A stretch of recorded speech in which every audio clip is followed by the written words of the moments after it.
play. Ahí hay 6 personas para ingresar, mira. Ah, bueno. Bueno, Ahí ya vamos lo a esperar a que admití. ingrese.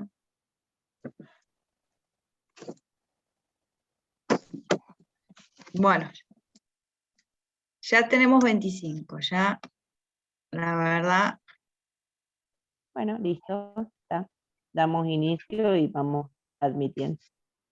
Bueno, buenas tardes a todos, los saludamos de vuelta. Hoy, bueno, con la profe Karina, contamos con la presencia de la profe Lasalle, Florencia, y con el profe Carlos Tatú, que es el maestro de Callanta, del cual vieron el video ustedes. La idea es poder conversar, nos pareció interesantísima la experiencia que él desarrolló allá en Callanta, sobre todo porque la consideramos en el marco de la educación popular, de esta educación crítica de la sociedad, que no pretende multiplicar, reproducir el orden imperante, sino que pretende modificar lo que es crítica social de la realidad. Y aparte nos pareció muy interesante lo que él dice sobre la doble opresión que sufren las mujeres campesinas. Hay una visión de género, y que en las últimas experiencias de educación popular se toma mucho la problemática de género, de interculturalidad, ¿sí? Y además de condición social. Así que, bueno, yo no voy a hablar más, lo vamos a presentar, se presentará él, y de paso, bueno, le haremos las preguntas que consideremos pertinentes, y decirles que esto es una conversación, y no pretende ser de ninguna manera una charla formal de alguien que tiene el saber y los otros no saben nada, porque no es eso lo que nosotros decimos de la educación. Bueno, los dejo con Tatú, no sé por qué me sale Ahí ahí está, está. presente. Bueno, sí, ahí está. Ahí estamos. ¿Qué tal? Bueno, buenas tardes a todas y todos, ¿sí? Profesores, profesoras y estudiantes. Sí, igual lo formal no va conmigo, digamos. Así que me voy a sentir muy cómodo. Bien. Me olvidé ponerme la corbata. No, bueno, yo me llamo Carlos, todos me conocen como Tatú, ¿sí? Acá me dicen maestro Tatú, digamos, los estudiantes y las familias, y bueno, y amigas y amigos, compañeros me conocen así. Forma parte de mi identidad, por eso cuando me preguntan cómo me llamo, digo Tatú, ¿sí? Soy maestro director de la Escuela de Callanta, a cargo de un multigrado, no sé si todos por ahí saben el multigrado.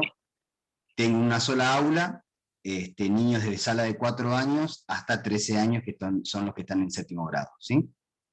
Todos en una sola aula, y tengo, por supuesto, compañeros y compañeras de las áreas especiales, educación física, plástica, música, y también 3 auxiliares de servicio que hay en la escuela, ¿sí? Bueno, esta sería la presentación. Vivo en Los Carrizos, y trabajo en Callanta. Estos 2 parajes forman, con Bellavista y Los Clavos, 2 parajes más, el pueblo que se llama Villa del Nahueve, que seguramente habrán escuchado su nombre por el tema de la problemática de la represa hidroeléctrica que hay acá. Y bueno, después les contaré algunas cuestiones más, algunas características de esta realidad. Y bueno, soy todo oído, no sé por dónde empiezo, por lo menos presentándome. Bueno, está habilitado, levanten la manito quien quiera hacer alguna pregunta. Y bueno, si no hay preguntas, empezamos preguntando nosotros. Voy a esperar un ratito que pregunte. A ver. Acuérdense que la manita. Ah, bueno. Cintia. ¿Dónde vive? ¿Cómo? ¿Usted dónde vive? O sea, el profesor. ¿Dónde?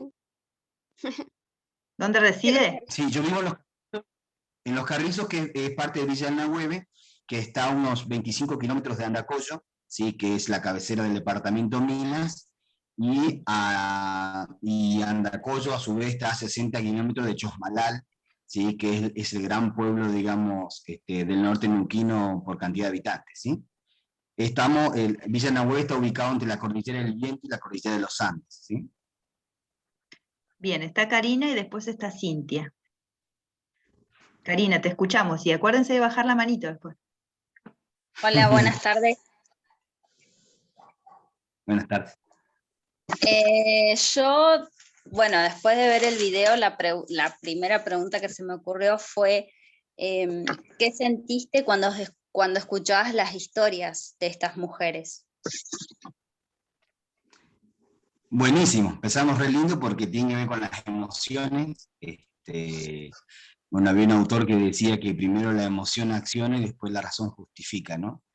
Me sentí obviamente desorientado muchas veces, por supuesto sensibilizado de entrada por tantas injusticias, ¿sí? Por toda esta, ya lo anticipaban las profesoras, por esta doble desigualdad que tienen las mujeres acá, ¿no? En la zona norte, y creo que en la zona rural en general, ¿no? Que es la desigualdad de ser mujer y campesina, ¿sí?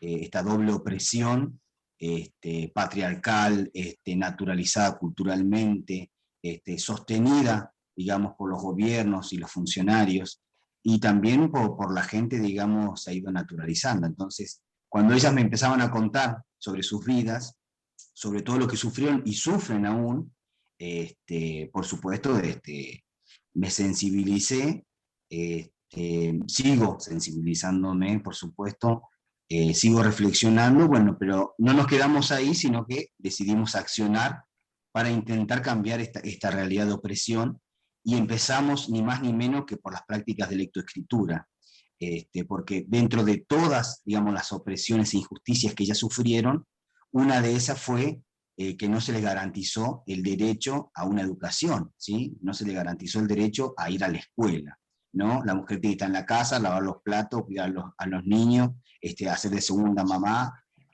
cuidar los animales, tejer y listo, digamos, ¿no? Los libros no estaban cerca, digamos, ¿no? Bueno, de ahí se desprenden muchas injusticias más, por supuesto. Bien. Cintia. Sí, bien, me ganó de mano la pregunta. Lo otro que a mí me llamó mucho la atención, bueno, yo tomé mucho apunte, lo vi como 3, 4 veces el video, me emocioné muchísimo. Mi mamá trabajó en la zona cordillerana como supervisora, entonces más o menos recorrimos varias escuelas rurales y sí, se ve la falta de educación a nivel de escuela, porque después ellos pueden ser educados, como dijo el profesor, pero no están certificados. Y la frase trillada fue: para la lectura la lectura abre todas puertas. Leer hoy es el acto de resistencia, perdón, pasa el basurero por casa y mi perro se vuelve loco. Leer hoy es un acto de resistencia a todas esas injusticias que digamos que ellos cargan. Y la verdad es así, porque a ellos nos pueden engañar, como le dijo el ejemplo de los animales de 500 pesos a 50, y lamentablemente hay gente deshonesta que se aprovecha de esta gente humilde en el sentido de conocimientos, de buena fe, de buena persona. Y a mí me encantó toda la secuencia que fue dando el profesor. Eso es lo mío. Bueno. Lo digo y me sigo emocionando. Bien. Gracias, Aiza. muchas gracias. Hola, buenas tardes. Yo la pregunta que tengo es, ¿qué es lo que te impulsó a ser docente? Bueno, por ahí me olvidé de contar, viene bien tu pregunta, así completo mi presentación. Yo soy de Cenillosa, ¿sí? Que es un lugar cerquita de Plotier y Neuquén. Estudié en el Instituto de Formación Docente número 5, que hoy lleva el nombre de Carlos Fuentealba. Fui compañero con Carlos Fuentealba en varias materias. Tengo recuerdos muy bonitos, cuando nos sentábamos en la escalera del instituto, ¿sí? A charlar y a soñar con los ojos abiertos, digamos, y pensando en voz alta, ¿sí? Y después, bueno, por cuestiones de la vida, me tocó estar cerca también cuando lo asesinaron en 2007, estaba atrás yo, atrás de una camioneta yo iba, así que me tocó, digamos, entrar, digamos, a su vehículo, ¿sí? Así que también me tocó, digamos, en la historia estar ahí, ¿no? Al lado de Carlos, cuando lo asesinaron en el 2007 en Arroyito.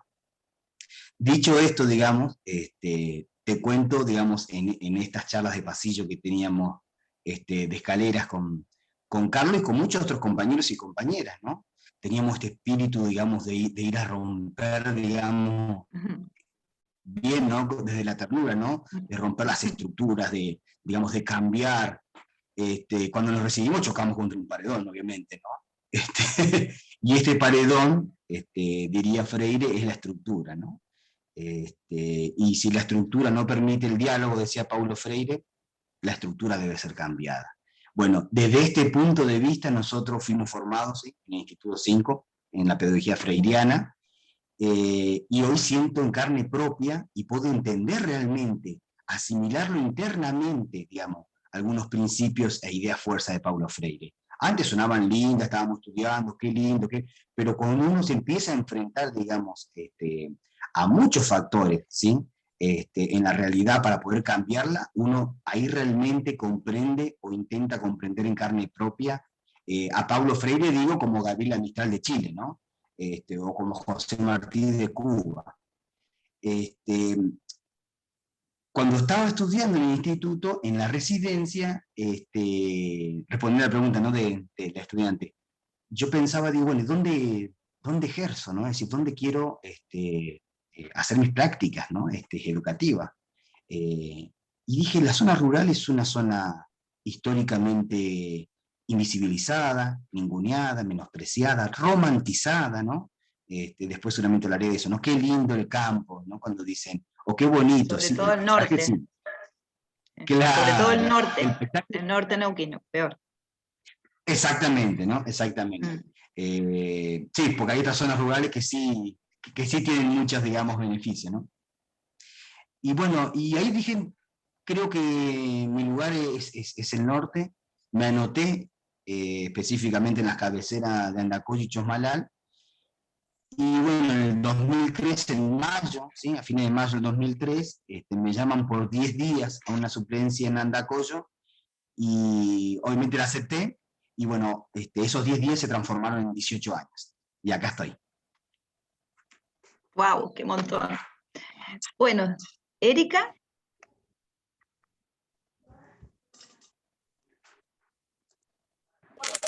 Sí, yo me emocioné mucho de ver el video. Yo, bueno, me crié con mi abuela, que ella vivía en los Pasos de los Indios y no tuvo oportunidad de ir a la primaria, y tenía una idea más o menos cómo saber los números y leer y demás, porque los hijos la ayudaban, o sea, mis tíos, y hace 5 años más o menos ya pudo terminar la primaria a los 70, así que me motivó mucho el video. Y la pregunta era de si se le hace difícil enseñarle a ellos, si les entiende bien.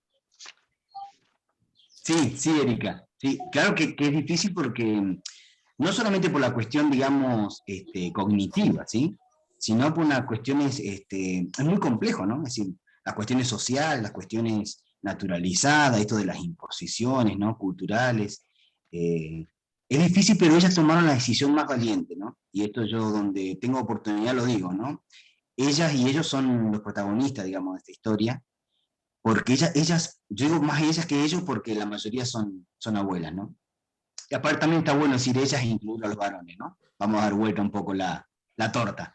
Entonces, cuando ellas toman esta decisión valiente, ¿sí?, de querer leer y escribir a los 50, 60, 76 años tiene la mayor.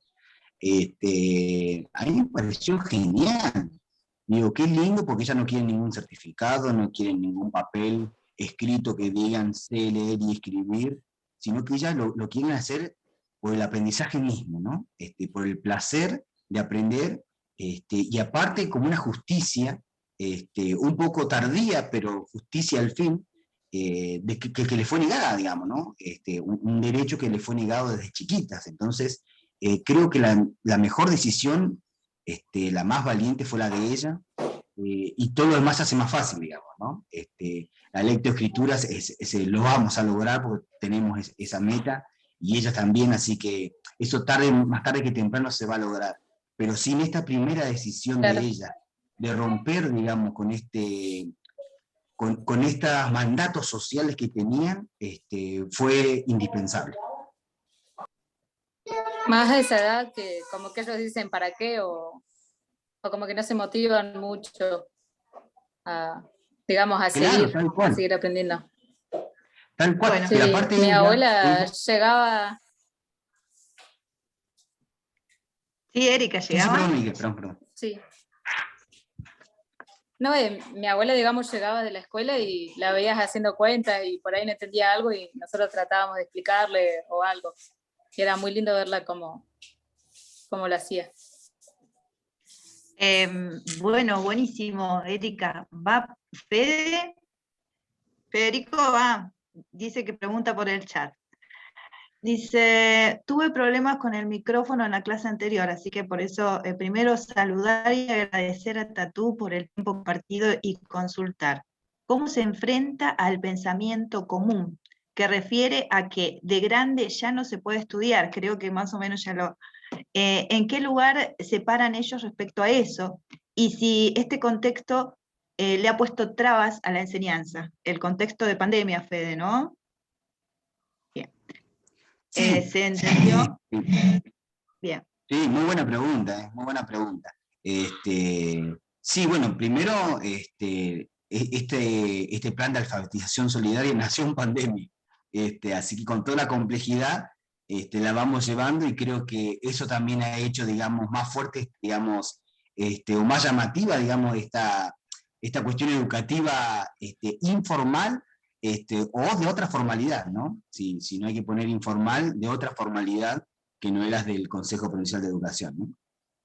Y esa es una de las trabas, pero el pensamiento común que dice, digamos, este estudiante, tiene mucho sentido, ¿no? Justamente es ir contra el sentido común, que es una construcción social, ¿no? Y como tal puede estar desviada, puede estar mal hecha. Entonces, este sentido común que ha sido construido, ¿sí? En este sentido, en Callante y Villa Nahueve, podemos hablar de un pensamiento común situado, ¿no? Es distinto Zapala, Cutralcón, Necún Capital y Villa Nahueve, ¿no? Tienen características diferentes. Entonces, este pensamiento común lo vamos poniendo en tensión, lo vamos molestando, ¿sí? Hay un filósofo que me gusta mucho a mí, que es Nietzsche, que decía justamente que la tarea del educador es molestar, ¿no? Es provocar, es molestar al orden instituido si no conlleva la felicidad, digamos, de los ciudadanos y habitantes. Y como ellas no eran felices con esto, entonces es esto lo que estamos haciendo, ¿no? Estamos, parafraseando a Nietzsche, diría que estamos molestando el sentido común, ¿sí? Y Freire, hablando de este estudiante, esta pregunta, hay alguna frase, un párrafo de él que es muy claro, ¿no? Sería en realidad, dice él, una actitud ingenua esperar que las clases dominantes desarrollasen una forma de educación que permitiese a las clases dominadas percibir las injusticias sociales de forma crítica. Entonces, eso es lo que estamos poniendo en tensión. Es decir, estamos luchando contra el poder instituido, pero no solamente los funcionarios de los gobiernos, en general, ¿no? Porque hay funcionarios, digamos, que han apoyado, digamos, y que tienen otra forma de ver la educación. Pero es una lucha contra el sentido común, instituido, culturizado, y también, obviamente, favorecido por funcionarios que les conviene que esto sea así. Y te doy un dato, y les doy un dato, digamos, a todos que quizás lo saben, pero Villa del Nahueve es el segundo lugar de la provincia con más analfabetismo. Primero está el departamento Cantalí, y segundo está el departamento Minas. Y dentro del departamento Minas, Villa del Nahueve. Entonces, fíjense si no, es decir, estamos trabajando en el segundo lugar con más analfabetismo de la provincia. Esto es un dato estadístico, lo pueden buscar ahí en el censo, el último censo nacional, por ahí son datos fríos, ¿no? Pero el porcentaje de analfabetismo en toda la provincia de Neuquén es del 2,3% y Villa en la Hueve tiene el 8%, ¿no? Es decir, casi 4 veces más de la media provincial. Con este dato... Tatu, perdón. Sí, y que vos en el video, por ejemplo, vos haces mención a que es la segunda parte, el segundo lugar de analfabetismo, pero que vos más allá de eso no lo tomás como que son analfabetos, sino que lo tomás como, a ver, la necesidad de vos poder brindar lo que vos sabés y recibir todo lo que saben ellos. O sea, eso me pareció, no sé, fabuloso, porque es así, o sea, más allá de que las estadísticas sean crueles, sean frías y que son reales, porque son cómo vos, docente, cómo vos lo tomás y cómo recibís y das ante esas personas. Porque en este aprendizaje de que uno aprende uno del otro, se visualiza totalmente, o sea, todo lo que tienen ellos por enseñarte a vos, y ellos cuánto esperan de vos también. Tal sin cual, que vos lo tal tomes cual. como analfabetos. Tal cual, bueno, yo digo analfabetismo porque, digamos, así está establecido, digamos, esa es parte del sentido común. A mí no me gusta la palabra analfabeto, es más, la combato también, y de última una etiqueta, digamos, aproximada sería iletrado, porque el significado de iletrado Tal es que cual. ignora algo. Y si ignoramos, todos ignoramos algo, ¿no? Y Todos analfabeto, ignoramos algo, tal cual. tal cual. Y si se fijan en la etimología de la palabra analfabeto, an significa no, alfa, beta, ¿no? Del principio y del fin. Es decir, que no sabe nada. Es decir, Claro. que no tiene cultura. Es decir, es tremenda esa palabra. Es decir, ¿cómo que no tienen cultura? Bueno, y en el mismo sentido la palabra alumno, ¿no? Sin luz. Los alumnos están sin luz, y los abuelos y las abuelas están sin cultura, ¿no? Bueno, esto también es parte, digamos, de la lucha y del debate, ¿no? Molestar al lenguaje que también es construido socialmente, que también tiene una intencionalidad, ¿no? Bueno, son muchas cosas que se desprenden, ¿no? Sí. Tal cual, cuando nosotros empezamos el primer año, ellos comienzan con una presentación, ellos lo que hacen es analizar su paso por la vida escolar, y además empezar a deconstruir conceptos y estructuras. Y una de las cosas que primero salen en algunos relatos es, vengo para ser alguien, como si no fueran nadie. Tal O, cual. o porque eso se lo dijo su mamá o su papá, como si ellos tampoco fueran nadie.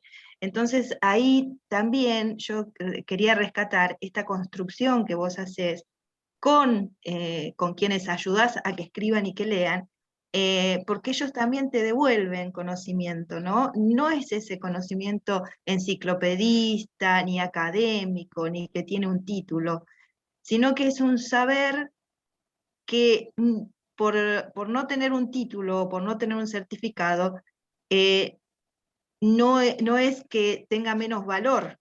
O sea, el tema es cómo tenemos construido en la sociedad ciertas cuestiones, ¿no? Y por ejemplo, bueno, cuando uno empieza a revisar la vida propia, se da cuenta cuánto sabían, por ejemplo, mis viejos de historia, o cuánto sabía mi hermano, que es albañil de matemática, o cuánto sabía el campesino, sin ser ingeniero agrónomo, de la tierra, de la siembra y demás, ¿no? Del tiempo, incluso del tiempo. Entonces, todo eso es lo que de alguna manera en educación tenemos que revalorar para empezar a hacer, digamos, a ir en contra del sistema dominante, de la hegemonía que te dice que tenés que ser y estar de una determinada manera, ¿no? Y de alguna manera el lenguaje, la gramática, también es parte de esa hegemonía, ¿no? Ustedes allá tienen las señoras, los señores dicen fresada, por ejemplo, tienen modismos que muchos lo están teniendo en cuenta para escribir, porque ya por el uso empiezan a ser parte del lenguaje, y ¿por qué no aceptarlos? Tal cual, ese es uno, y el otro es la imagen, también, ¿no? Es decir, la imagen que fue construida también socialmente de lo que es una maestra, un maestro, un director.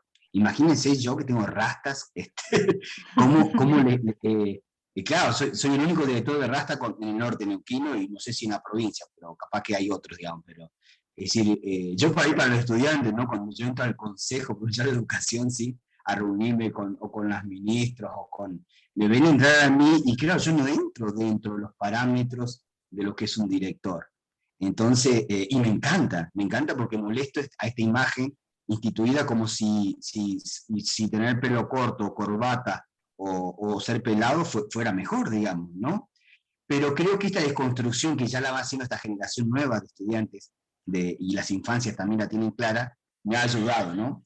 Quizás 20 años atrás, no sé, hubiese sido sancionado por tener rastas, ¿no? Hoy no, pero digo, desde esto, ¿no? Lo que digo, el lenguaje, la imagen que se va construyendo socialmente, bueno, las mujeres ni hablar, ¿no? Por ser mujer y del campo, ¿qué quiere agarrar un libro, digamos? Si no, tenés que ir a la huerta y a cuidar los animales. Bueno, todas estas cuestiones sí que se han ido poniendo en tensión. Es muy interesante lo que decís vos, porque yo se lo he dicho a ella, y se ríen, ¿no? Y se lo digo sinceramente, ¿no? Es decir, yo aprendo mucho más de ella que ellas de mí. Y cuando se ríen yo les explico por qué. Digo, porque me están haciendo reflexionar sobre mi propia práctica y sobre el sentido de la escuela.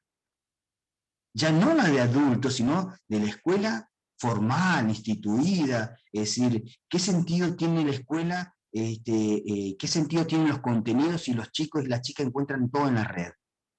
Y hasta quizás mejor explicado que yo el tema, ¿no? Entonces todo esto yo lo voy poniendo en tensión, ¿no? ¿Qué escuela queremos? ¿Para quiénes? ¿Por qué? ¿Con qué contenidos? Bueno, todo esto nace de esta relación, digamos, de saberes con las abuelas y abuelos de Nahuel.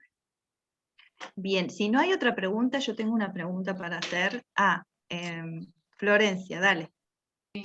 Hola, buenas tardes.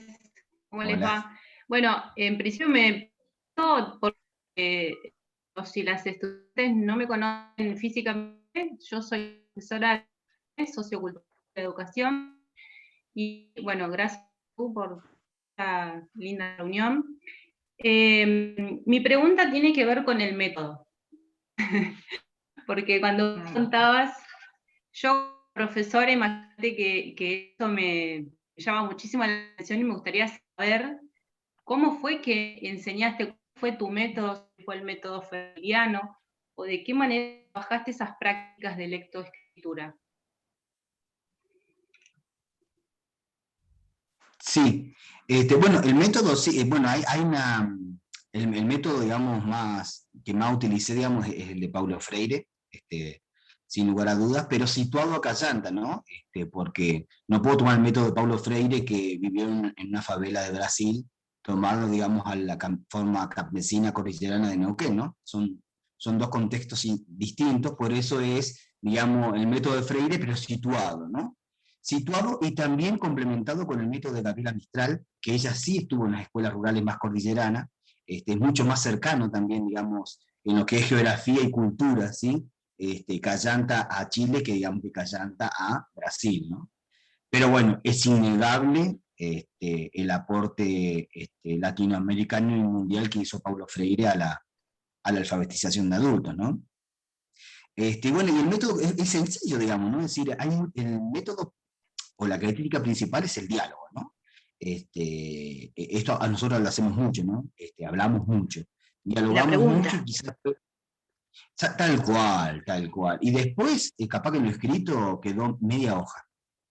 Y estuvimos 2 horas compartiendo ideas, saberes, formas, visiones, interpretaciones de la realidad. Entonces hay mucho diálogo, ¿sí? Mucho diálogo, y yo trato, pues me gusta hablar, pero trato de escuchar mucho y hablar poco, ¿no? Porque a ella se le fue negada justamente la palabra, ¿no?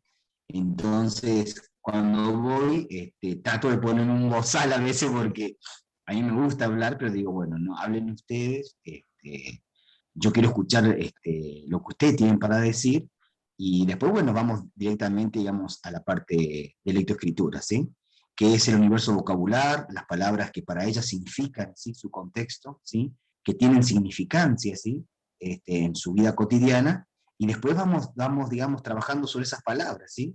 Después, bueno, está la sílaba, digamos, está todo el silabario que se desprende de cada palabra, y después de a poquito, ¿no? Es decir, sin poner tanta expectativa, digamos, en los tiempos, ¿no? Que esto es a la tarde, ¿no? En Contatún, y a la mañana al revés, ¿no? Es decir, toda la estructura del consejo que nos dice cuáles son todas las metas en base a qué grado, y uno está apurado por alcanzar esas metas, y se va perdiendo estos procesos de aprendizaje tan ricos. Bien. Bueno, buenísimo. Mi pregunta es, teniendo en cuenta el enfoque de la educación popular, que está dirigido a la reflexión crítica de la realidad, de la cultura y de las relaciones sociales,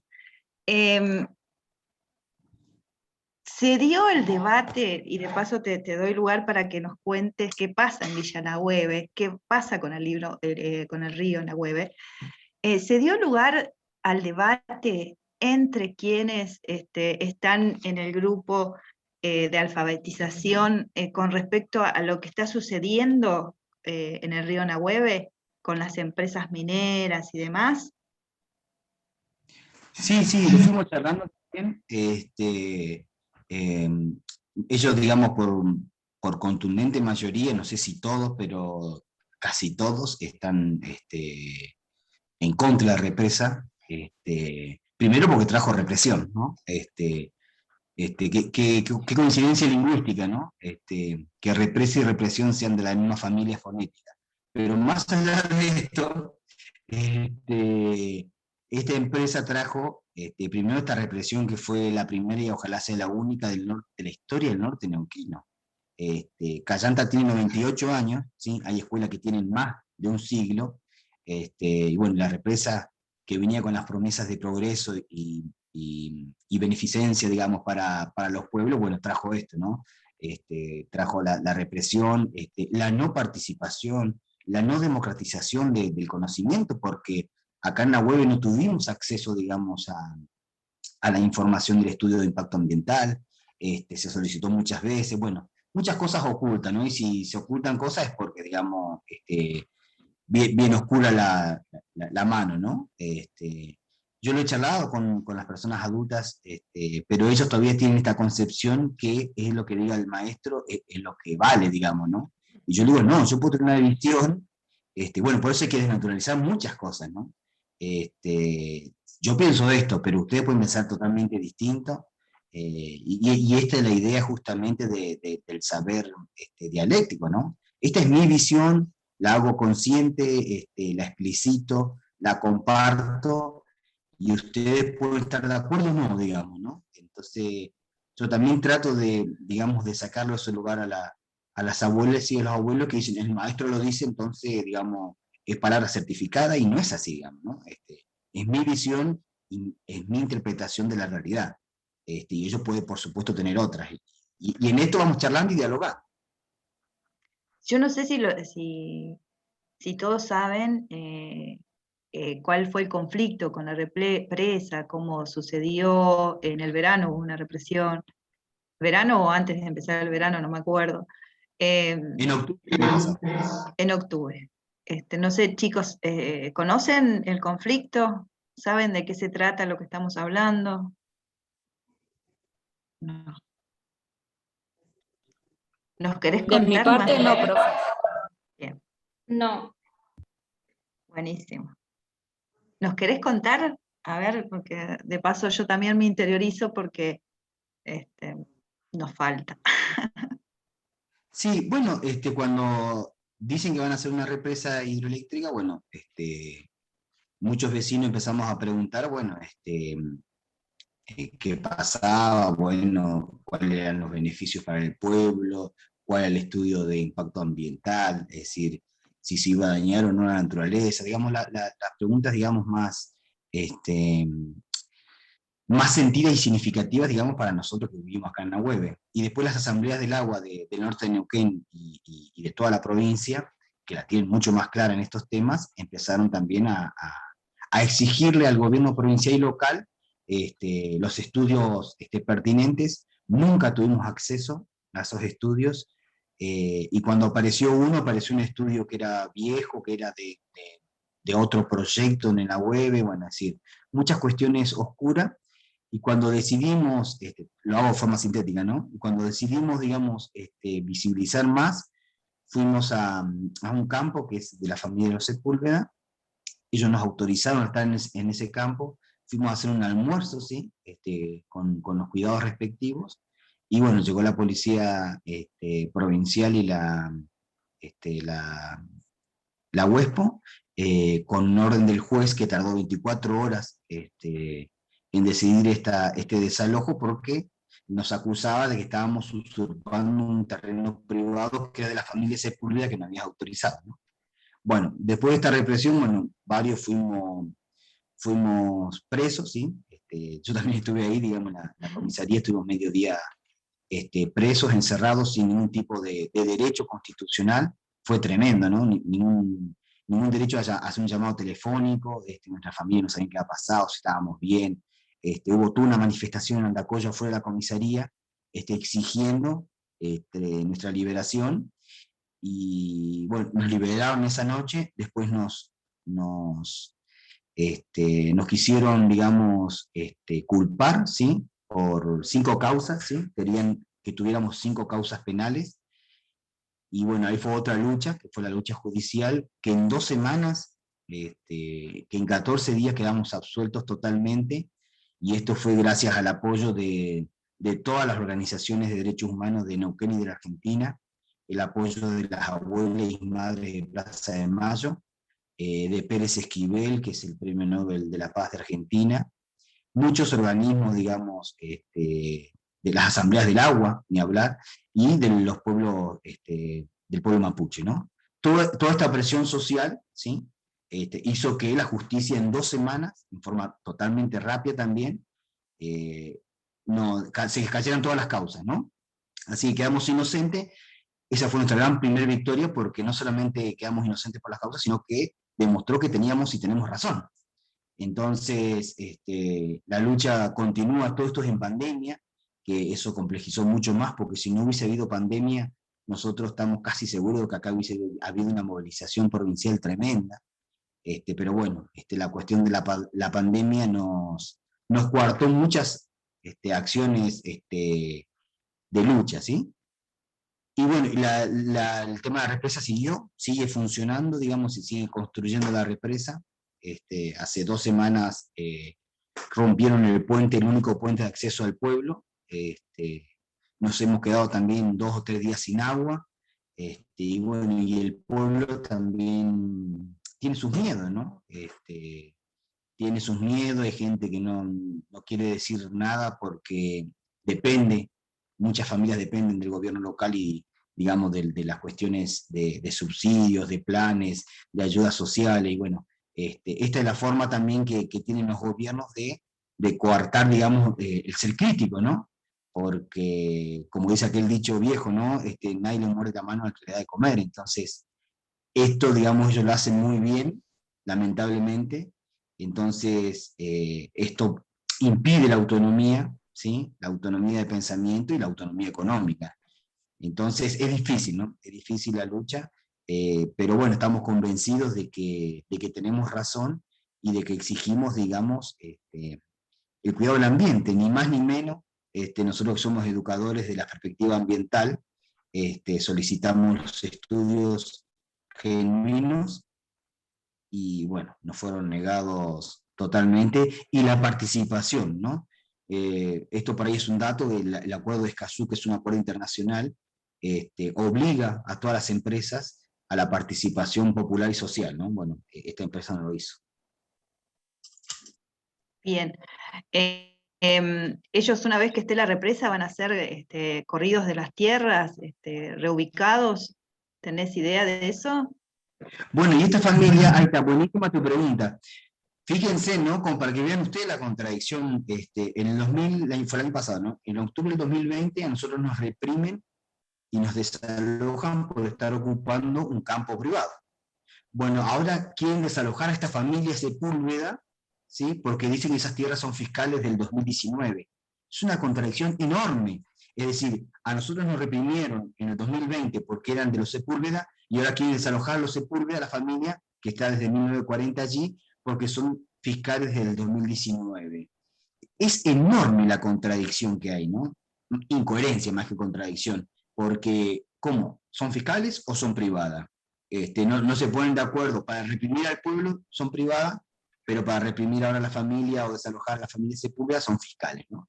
Es decir, bueno, todas estas cuestiones oscuras, que uno obviamente las repudia y las combate, nos dan a entender que esto está mal, digamos, ¿no? No es una empresa seria y no está democratizado ni el conocimiento ni la información. Entonces, hay cuestiones oscuras, claro que sí, y nosotros tenemos la gran duda de que esto es otro negociado, ¿sí? Sobre las tierras, un negociado turístico, y fíjense que para Villa Nahuelve ni siquiera hay una diferenciación en la tarifa, es decir, ni siquiera está eso como promesa. Es decir, son los fondos árabes que ponen la plata en Nahuelve. Se supone que va a alimentar también a la red nacional y que otra parte va a ser exportada.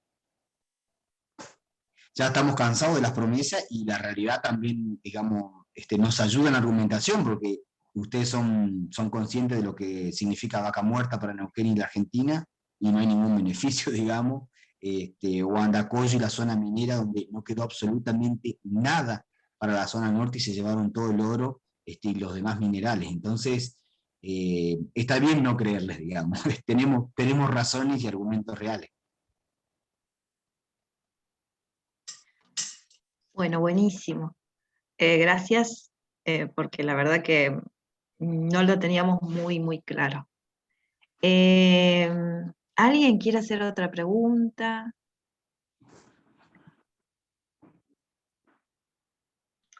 ¿Se durmieron? Sí, Sí, parece no sé si que sí. hay alguien más. No, nadie le levantó la mano. Me gustaría saber, por ahí, vos ya hablaste bastante de esto, de cuáles son los saberes que interesaron a estas personas con las que vos trabajaste. Pero digo, bueno, además del medio ambiente o las cuestiones, digamos, cotidianas del trabajo en el campo, ¿cuáles son los otros saberes que interesaban a tus estudiantes y que pudiste trabajar? Esta cosa sencilla que se ve en el video, sí, esta cuestión es concreta, ¿no? De poder ir a un pueblo, sí que el más cercano es Andacollo, y poder saber leer dónde entro, ¿no? Es decir, esta cuestión es concreta, cotidiana, ¿no? ¿Qué estoy entrando a un hospital, a una farmacia, a un negocio?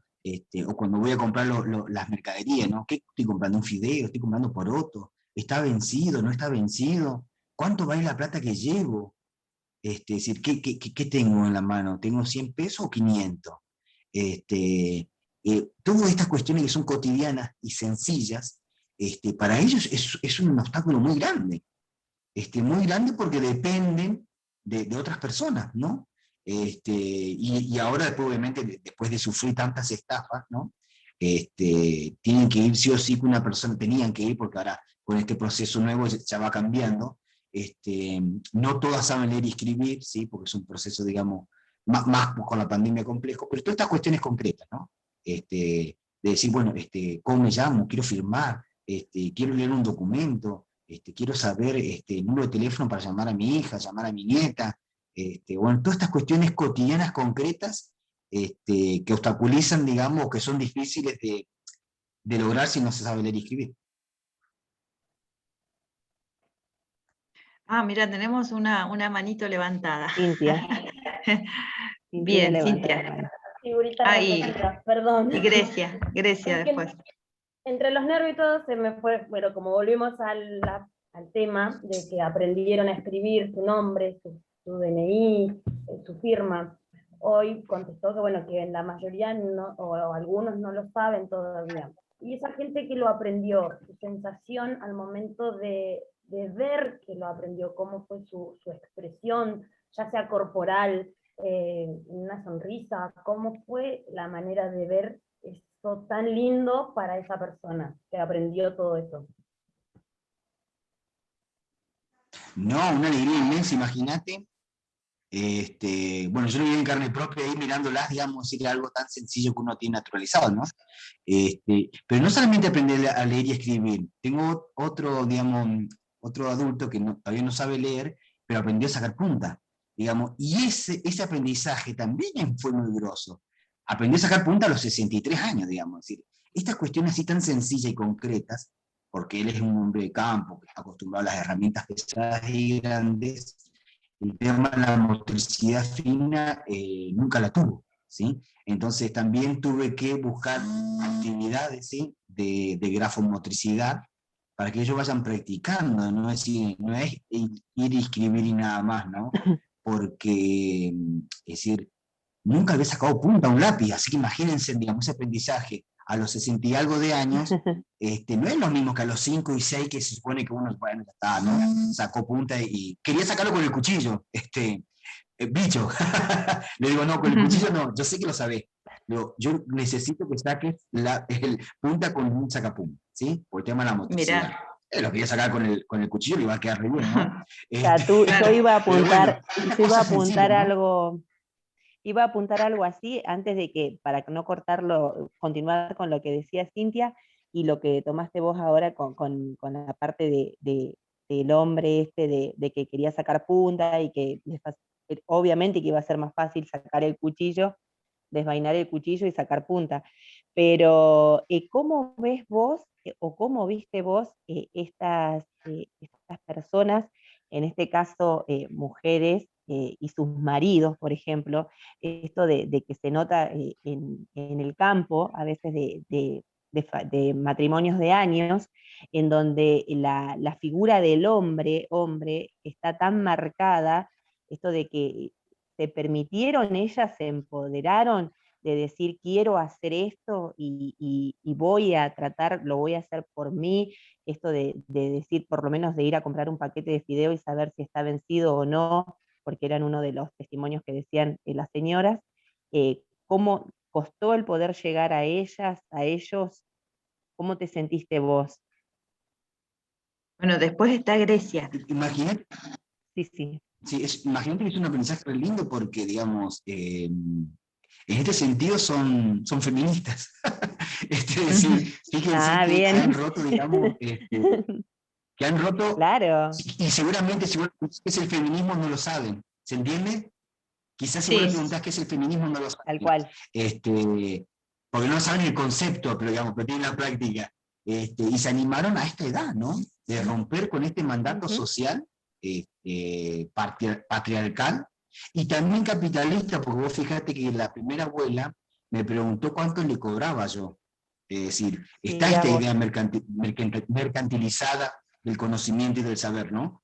Y encima nosotros, para no ser menos, también fuimos contra eso, ¿no? Es decir, contra el mercantilismo, y por eso es solidario y es gratuita esta práctica alfabetizadora. Y ella sí, para mí, por eso yo digo, insisto, que el primer acto valiente fue de ella, ¿no? Poder decidir romper con tantos años de naturalización, ¿no? Y después, cómo fue internamente en su familia, no lo hemos charlado mucho, ¿no? Pero también ellos estuvieron de acuerdo, sus compañeros de vida, sus maridos, digamos, han estado de acuerdo, y si no, bueno, habrán tenido sus discusiones válidas, pero ellas tomaron la decisión de aprender a leer y escribir, ¿no? Tomaron la decisión, creo que, tal cual. Creo que es la más importante, ¿no? La decisión más importante la tomaron ellas. Bueno. ¿Grecia? Bueno, ahora sí. Bueno, yo primero que nada, no sé si se acuerda de mí, yo fui alumna suya en la escuela 28, en el 2007 más o menos, en primer grado. Así que, y no sé si se acuerda. 2006. 2006, sí, es verdad, 2006. ¿Cómo me acuerdo? 2006, sí. Ajá, bueno, sí. Y bueno, la pregunta... Sí, acá estamos, así que... Bueno, y la pregunta que le tengo es que, ¿qué es lo que más le gusta de ejercer en escuela y de Callanta? Muy interesante tu pregunta, ¿sabes por qué? Porque justo hoy tuvimos una reunión con otros directivos y supervisores hablando del tema de la evaluación, ¿viste? La evaluación en pandemia. Sabes que yo voy escribiendo así borradores, ¿no? Pero el multigrado tiene algo, una ventaja tan interesante que no las tienen, digamos, otros contextos, ¿no? De grado así donde todos tienen la misma edad. Porque en esta única aula hay niños de 4 años a 13, ¿no? Y todas estas generaciones fortalecen mucho más el aprendizaje, mucho más rica la diversidad, y la inclusión educativa ya está de entrada, es decir, uno tiene que fortalecerla porque ya tenés un aula inclusiva, tenés toda la diversidad que podés tener en la escuela primaria, que es de 4 a 13 años. Bueno, esta particularidad que tiene un multigrado y esta ventaja respecto, digamos, a otros grados, ¿sí? O a otras conformaciones de aula, me ha permitido a mí trabajar un montón de cuestiones, ¿sí? Esto de género, para ir sin nombrar, digamos, algunas cuestiones conceptuales, ¿sí? Lo cultural, lo oral de la cultura campesina, y es muy rico, es decir, yo estoy, digamos, fascinado con el multigrado, creo que hay que sacarle todo el jugo posible, digamos, para que estas infancias, ¿sí? Elijan estas perspectivas que uno les propone, ¿no? Quizás sin nombrarla, pero uno le propone la perspectiva intercultural, de género, de inclusión educativa, de derechos humanos, del ambiente, de la protección del ambiente, ¿no? Es decir, pero que ellos puedan elegirlo, ¿no? No es imponer, sino que ellos puedan elegir lo que uno considera que es el camino correcto, ¿no? Paulo Freire pone, como muchos autores, digamos, de los que me gustan a mí, ponen énfasis en la dimensión ética, ¿no? ¿Qué consideramos nosotros que es lo bueno para la humanidad? Bueno, y en base a eso, que ellos puedan decidir, ¿sí? No porque lo dijo el maestro, sino que puedan decidir porque están convencidos de que ese es el camino, ¿no? Creo que este multigrado tiene esa ventaja, puede permitir más digamos, que se concrete esto. Así que me parece muy interesante tu pregunta porque tiene que ver con el multigrado en primaria.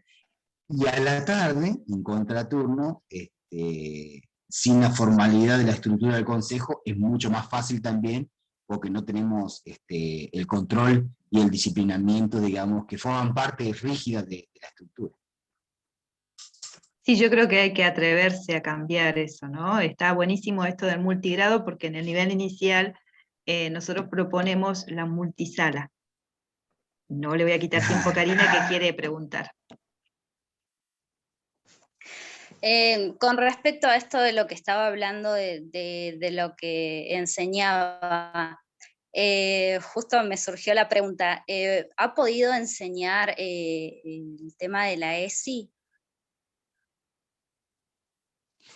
Sí, muy buena tu pregunta, y sabés que sí, además de tenerla planificada, digamos, está como intención didáctica también, ¿no? Es decir, la ESI como eje transversal de todo, ¿no? Toda educación es sexual, así que, digamos, esa es mi concepción, ¿no? Pero bueno, la ESI está incluida también, por supuesto, en la perspectiva de derechos humanos, ni más ni menos, ¿no? Es decir, de las identidades, de los géneros, cómo se percibe cada uno.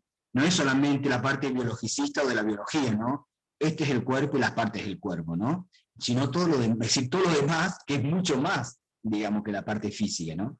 Entonces, bueno, fíjate si la ESI no la trabajamos en un multigrado, donde uno explica, digamos, tiene que hacer varias explicaciones en base a la edad cronológica, ¿no? Porque tenés toda la variedad, ¿no? El chico de 4 no va a entender lo de 13, o sí. Depende, pues digo, depende de la concepción que uno tenga, ¿no? Yo tengo la concepción de aprendizaje de Bruno. Sí, yo hablo y les enseño a los chicos, obviamente, de forma diferenciada, pero el mismo tema. Entonces cada uno va aportando, ¿sí? Sus saberes previos, ¿sí? Y va interactuando en la clase, ¿sí? No es que yo en la misma clase les doy temas distintos, ¿sí? en algunas ocasiones siempre digo, yo a veces, por ejemplo, cuando tocamos el tema de salud, fue un tema, ¿sí? Durante varias clases hablando del tema de salud, y cada infancia iba aportando en base a su conocimiento, a lo construido por ellos, ¿sí? Y es muy rica la clase, y es muy rica, y además, cuando uno se pone a leer, digamos, de estudios científicos, está comprobado que el aprendizaje es intergeneracional. Y el sistema educativo, ¿sí? Mundial se ha empeñado en separar a las infancias por grado, ¿no? Cuando lo más rico es decir, cuando vos salís del instituto, no vas y buscas a una chica que tiene tu misma edad. Al revés, uno se va compartiendo, interactuando con gente de distintas edades. Y esa riqueza es mucho mejor. Es decir, y está comprobado aparte por grandes psicólogos, pero por eso yo digo que el multigrado ya tiene esa ventaja, ¿no? Es decir, el multigrado ya tiene las perspectivas inclusivas de entrada. El tema es cómo uno como educador, ¿sí? Como motivador de esa inclusión, la hace más rica y no la entorpece, ¿no? Porque a veces nosotros, obviamente, los educadores, los maestros y profesores, obstaculizamos, digamos, esa inclusión, y está muy buena tu pregunta porque yo soy consciente de que muchos maestros y maestras no planifican ESI, por sus cuestiones de creencias religiosas o sus creencias, digamos, sociales, ¿no? Y fíjate que el primer tabú de la ESI es de los educadores y no de los estudiantes en las infancias. Por eso me parece excelente tu pregunta. Bueno, chicos, si no hay más preguntas, nos estaríamos despidiendo. Si hay alguna pregunta, levanten la mano y yo miro. Sí, decirte que qué bueno este encuentro, qué bueno que todos entendamos que la educación la hacemos entre todos, que nos construimos con el otro, que no nos construimos solos nunca, no existe estas metas individuales. O sea, yo si llegué a estudiar es porque tuve una familia detrás, o una hermana, o a quien sea, que de alguna manera en algo colaboró, ¿no? Y además, qué bueno encontrarse en el camino, así como con alumnas, ¿no? O alumnos, que hoy los veo en el instituto que vivieron. También saber que sos de Cenillosa, por ejemplo. Yo me crié en las obras hidroeléctricas, y en Cenillosa es como que confluyen muchos obreros de la construcción que fueron a asentarse ahí. Sí. Entonces hay muchas historias compartidas y de luchas. Y después las luchas docentes, que es de donde nos conocemos. Y qué interesante es conocer la historia local, la historia cercana, para entender la realidad actual, ¿no? Así que, bueno, estos testimonios, estas charlas, estas conversaciones, nos ayudan a construirnos, y a mí me parece genial, y bueno, también animar a quienes no se animaron a hacer preguntas, en que hagan uso de la palabra, que está buenísimo, para que se puedan expresar, para que se puedan empoderar, y para que entiendan que hacer uso de la palabra es de alguna manera plantarse, ser, estar, digamos. Así que, bueno, eso, y agradecerte. No sé si alguien quiere decir algo, y bueno, muchas gracias, la verdad que recontra agradecida, porque me parece una experiencia buenísima. Bueno, muchas gracias. Que se animen, que se animen. Bueno, yo No hay de mi ninguna parte pregunta. agradecerte también. Soy parte con Silvia de la práctica de primero C, como así también estamos en segundo, en tercero y en cuarto año de lo que es nivel inicial. Con la profe recorremos todo el nivel inicial prácticamente en el profesorado. Compartimos con la profesora Florencia el espacio de primero, también de segundo. Y bueno, agradecerte en nombre de los estudiantes en nombre nuestro también. Y hay 6 chicas, chicos que avisaron de que no se podían conectar, porque viste que el Zoom, o sea, es con datos, tenemos dificultades de internet, así que bueno, tuvimos, pero igual de todas maneras lo estamos grabando y vamos a intentar poder compartirlo en el grupo. Así que de mi parte, gracias, y bueno, y te vamos a tener en los contactos para cualquier consulta, inquietud, si podemos hacértela llegar, así que muchísimas gracias. Sí, bueno, le agradecido soy yo por compartir, darme, digamos, esta posibilidad de compartir esta experiencia, ¿no? De compartir saberes, que creo que eso se trata la educación, ¿no? Compartir saberes que nos hagan, digamos, convertirnos en la mejor versión de nosotros mismos, ¿no? Creo que si bien los seres humanos tenemos esta manía de etiquetar y hacer definiciones, creo que esta definición por lo menos es la que hoy a mí más, digamos, me gusta, ¿no? La educación como compartir saberes y conocimientos para convertirnos en las mejores versiones nuestras, ¿no? Y creo que esto me están enseñando también estas abuelas y abuelos, ¿no? Porque ellos se están reconvirtiendo a esta edad, ¿no? Se supone que cómo a esta edad va a querer aprender a leer y escribir, ¿no? Y no es solamente aprender a escribir, sino es otra cosa, ¿no? Y yo siempre les digo a ellas que, bueno, ellas me están enseñando algo mucho más profundo, que es a releer y a reescribir mi propia historia y a releer y reescribir en conjunto esta realidad pequeña de Casanta, ¿no? Pero bueno, que ha tenido tanta repercusión que yo estoy sorprendido todavía, ¿no? Es decir, porque si a quién les interesa que unos abuelos y un maestro rural, digamos, me pareció muy sorpresivo, digamos. Me siento contento, por supuesto, de que esté un poquito de moda la pedagogía. Hay tantas cosas de moda, que esté de moda la pedagogía, me parece genial para los que amamos la educación y tenemos esta concepción de que enseñar es como una obra de arte, ¿no? Entonces, uno se siente contento, digamos, alegre, con sorpresas, y poder contarle a ustedes como profesoras y también a los estudiantes que toda esta informalidad, estas clases con las abuelas y abuelos, a mí me hace tensionar todas las clases de la mañana. Me hace repensar el concepto de aula, me hace repensar el concepto de conocimiento, de saber, de estructura, de aprendizaje, de educador, de enseñante. Es decir, para mí es sorpresivo, y digo, fíjense qué paradójico y qué interesante, ¿no? El compartir saberes que se supone que personas analfabetas, entre comillas, me están haciéndome replantear a mí como educador, educando, enseñante, aprendiz, ¿qué estoy haciendo también? Bueno, y esta es la relación dialéctica que hablaba Freire, ¿no? Bien, de hecho, no te quiero cortar.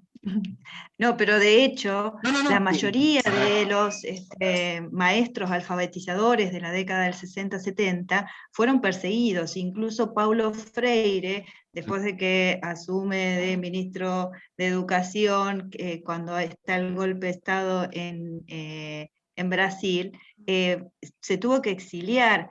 Y ahí está la gran pregunta. ¡Wow! Mirá, la educación no va a cambiar el mundo, pero va a cambiar a las personas que van a cambiar el mundo, y tiene una importancia central, porque perseguir a los educadores, después, bueno, nosotros en este espacio vamos a leer el libro de Nano Albo, Un maestro, que lo escribe Guillermo Sacomano, y ahí está muy clarito el papel que jugaban quienes hacían alfabetización de adultos, ¿sí?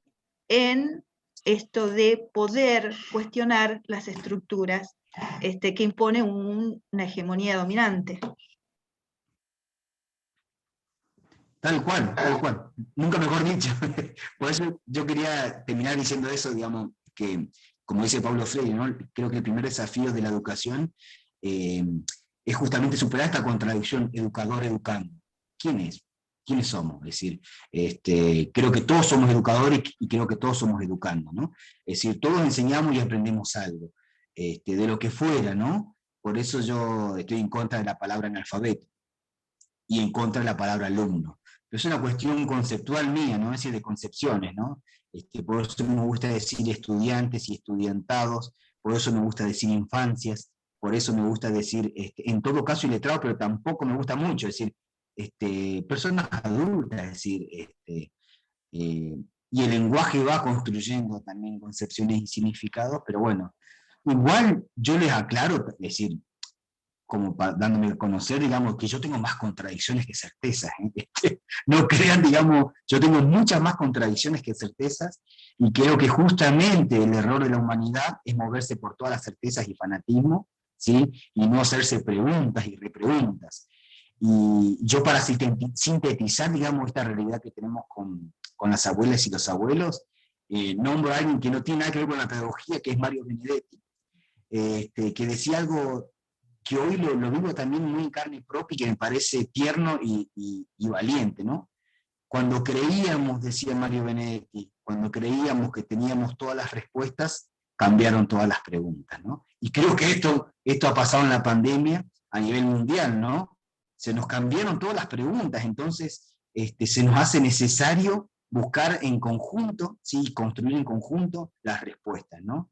Y bueno, la pedagogía de la pregunta de Freire, no hay mucho más que agregar, digamos, ¿no? Pero creo que esto está pasando, ¿no? Nos cambiaron las preguntas, estamos tratando de resolver para dónde vamos, y creo que esta crisis es una gran oportunidad de transformarnos y transformar la realidad. Yo creo que justamente con personas que están trabajando para eso, para cambiar un poco realidades, o ayudar a cambiar o a pensar otras formas de vida mejor, superadoras, es lo que nos ayuda también a estudiantes que están eligiendo esta formación docente, y a docentes que nos ha pasado esto que vos decías, que el año pasado fue un terremoto en nuestras vidas, y hasta nos hemos, por lo menos yo, me replanteé el por qué elegir ser docente, porque ante tanta incertidumbre, realmente fueron muchos los momentos en los que me pregunté si realmente estoy preparada para lo que se nos venía, ¿no? Que era tener que ponerse al hombro la educación sin un montón de recursos, sabiendo que nuestros estudiantes tenían muchísimos problemas y les faltaban justamente los recursos, que los accesos no son iguales. Pero bueno, me parece que justamente esto que vos decís, vos sos un profesor que está en el norte, bueno, me parece que esos son los mejores espejos en los que nos podemos mirar. También me hizo recordar un poco a mis comienzos, a algunos proyectos de educación popular, y bueno, y escuchar todo eso que vos hiciste y que tan bien te está yendo, bueno, a mí me da como muchas ganas de retomar algunos de esos proyectos o de pensar otros nuevos, y la verdad me siento muy agradecida que nuestros estudiantes ahora estén escuchando estos relatos para que les ayude también a pensar cómo quieren ser, cuál va a ser ese rol que van a asumir. Buenísimo, muchas gracias. Había un autor, no me acuerdo cuál, un pensador que decía, ser estudiante y no ser revolucionario es una contradicción.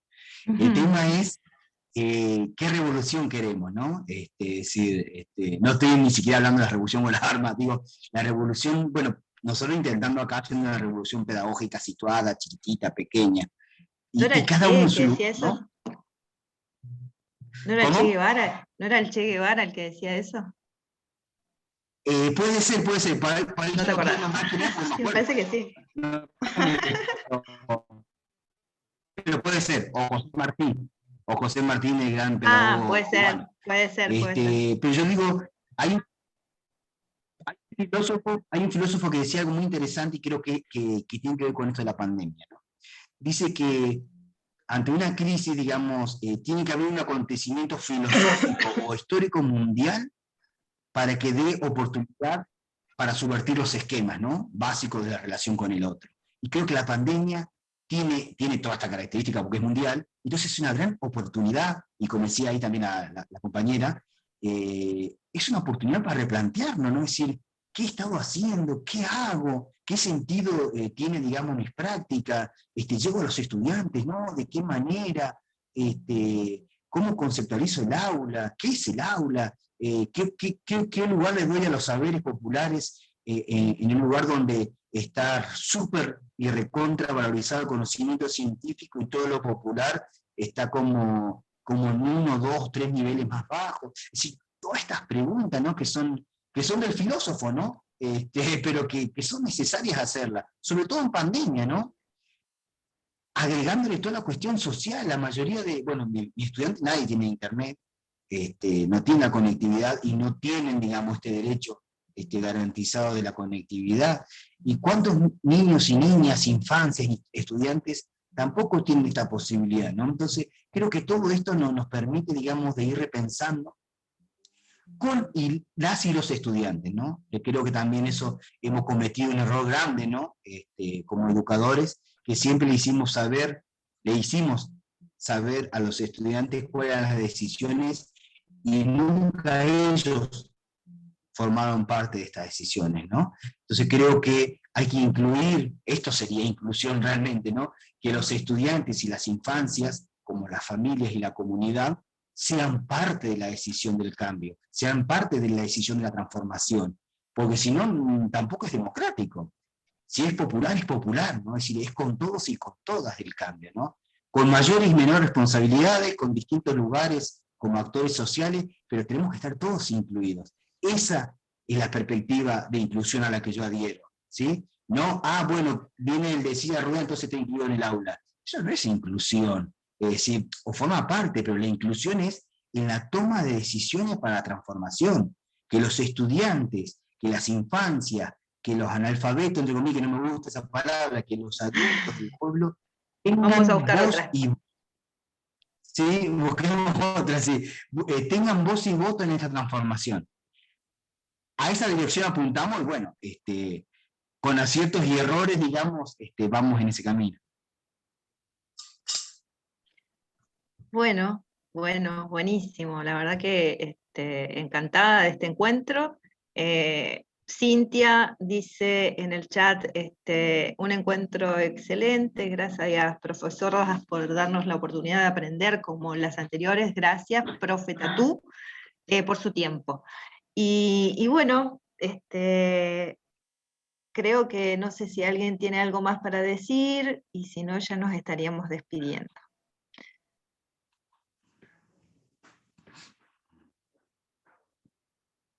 Bueno, parece que nos estaríamos despidiendo.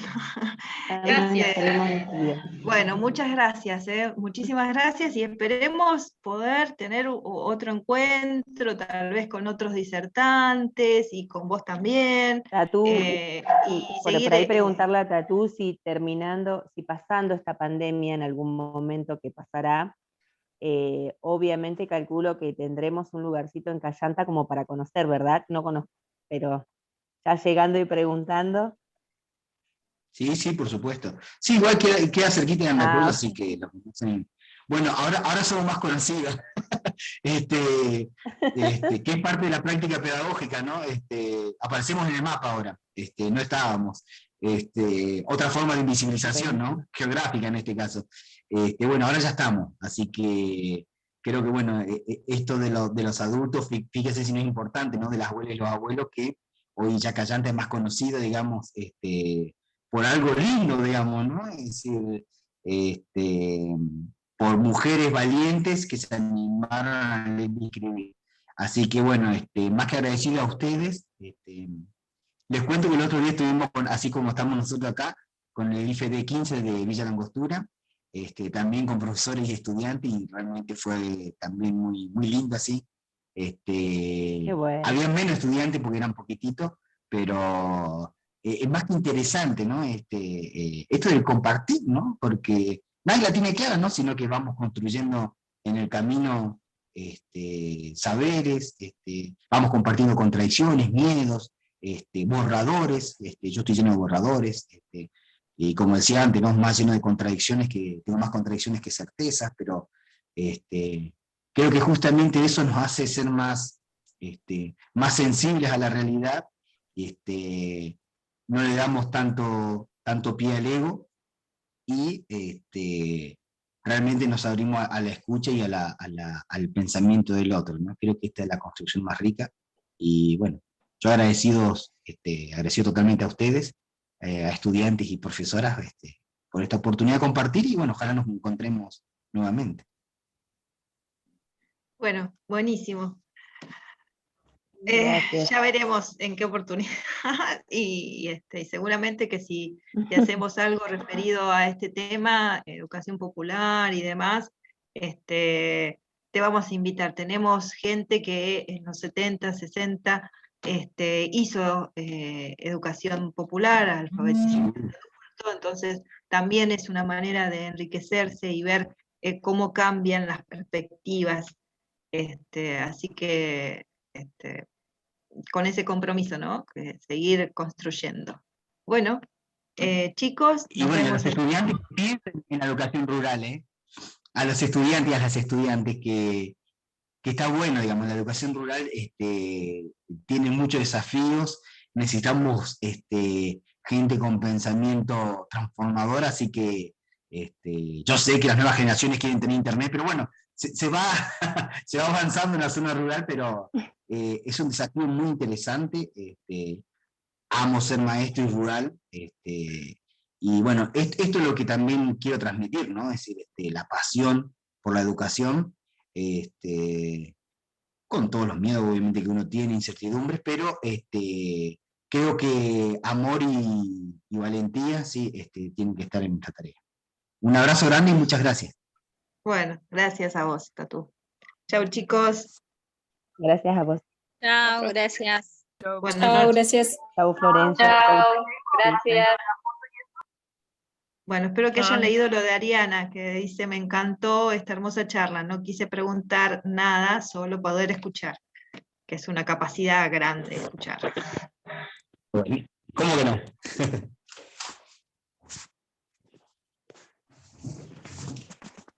Chau.